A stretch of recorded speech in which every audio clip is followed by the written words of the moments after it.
whenever you're going to start off with any kind of whiskey tasting, and of course all bourbon is whiskey, but not all whiskeys can be bourbon. What I've done is taken a best of industry approach, and we have this bourbon flavor wheel.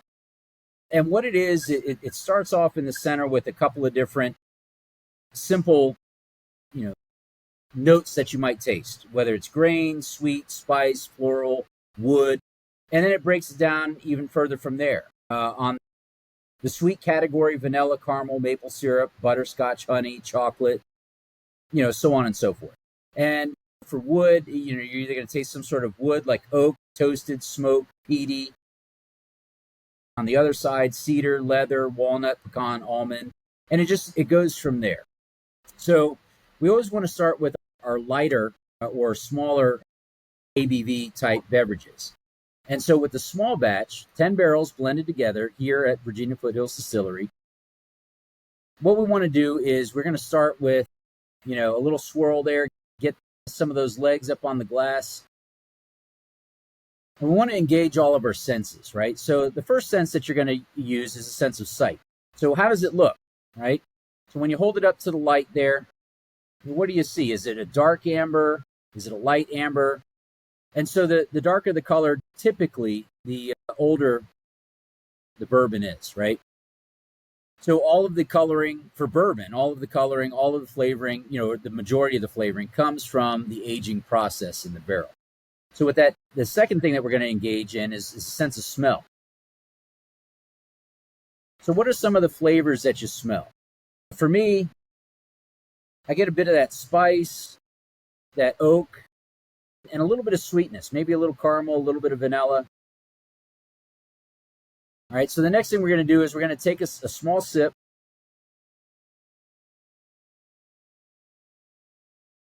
Roll it around a little bit, coat that tongue, and when you swallow it, breathe out. What is it that you're tasting? What is it that you're feeling? So you're engaging sight, smell, taste, and feel all in one kind of fell swoop there.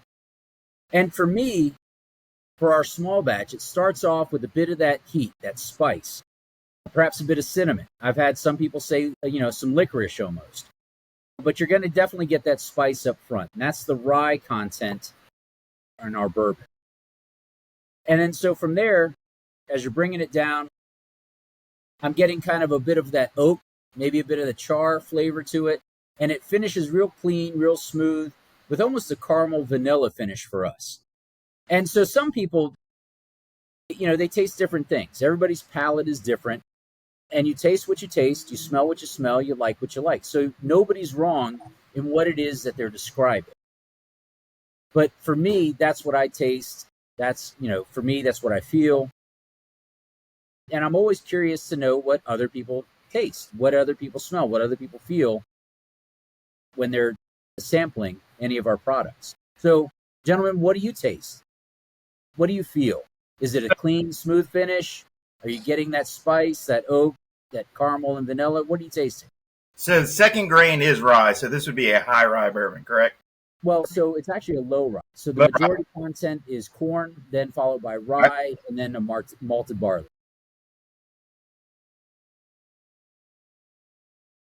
I get a lot of what you described, Chuck. I do get the spice. That's probably, other than just the traditional vanilla caramel oak, I definitely get that sweetness and the caramel and the vanilla in it. The spice hits me on this one, not overpowering at all, but there's just a little bit of a spiciness, not a heat really, not a hot spicy, but just a good baking spice type of thing for me. I don't quite get the cinnamon that you talk about, but I get a definite bit of a baking spice type of a feel to it. A little bit of a warm hug in the back of the throat is pretty nice. I like that. It doesn't linger too terribly long on the finish for me. It kind of tends to dissipate after it hits the back of my throat. But very enjoyable. Eddie, how about you? I'll tell you this too, Chuck, and I'm glad you said this. There is no wrong answer, because these two guys typically align on their flavor more so than they do with me. And so I typically find myself in the wrong according to them, and that's just not true. It's whatever I taste, damn it. It's just not true, but it is.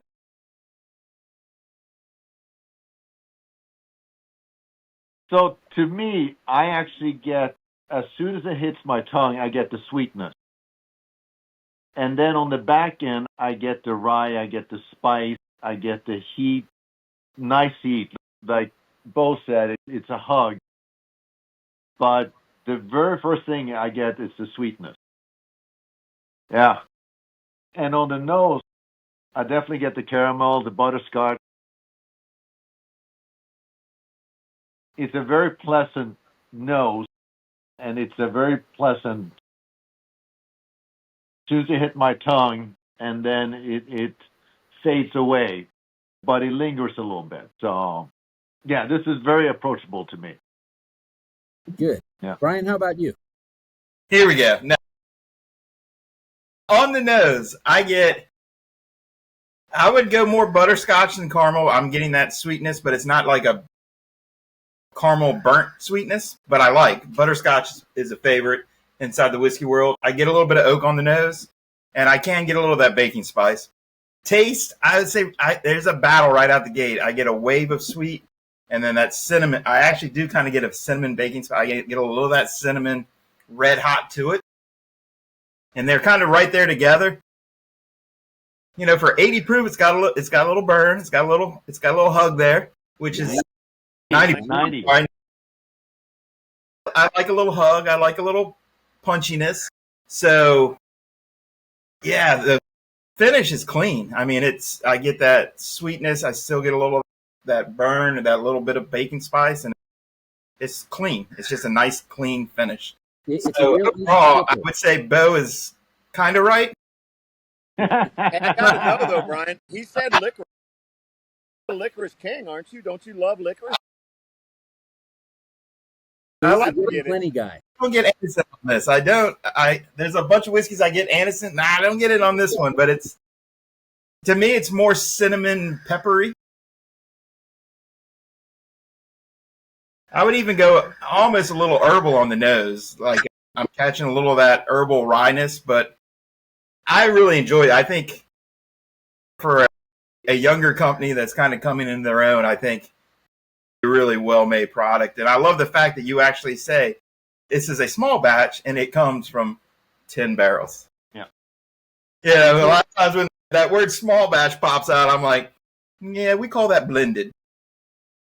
Which is fine. I love a good blended whiskey, don't get me wrong. But, you know, some people get a little carried away with these small batch titles. So I love that you put a number to it. You remember when we went to visit Chuck that he did say, or we did try and push ourselves into, we want to be a part of the next small batch tasting.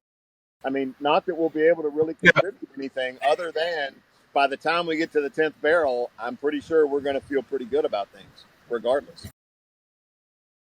The review. Well, I'll tell you, if you look at the Virginia or the Mega Millions and the Powerball, it's what, 5 numbers plus a Mega Ball or a Powerball, right? Right. Your odds of winning are 1 in 304 million.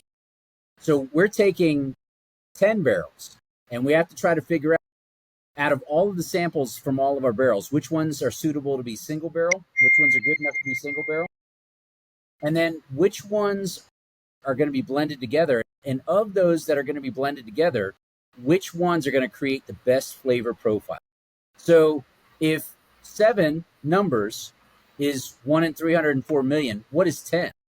So we have to sit here, and it's a terrible job. You have to sit here and sample all these barrels, and we have to figure out which combination equals a great small batch. And it's really hard to find volunteers to taste, believe it or not. Join us the first Wednesday every month for Bottle Share, where we sit down with whiskey makers and the gang to enjoy a pour. Cheers, my friend.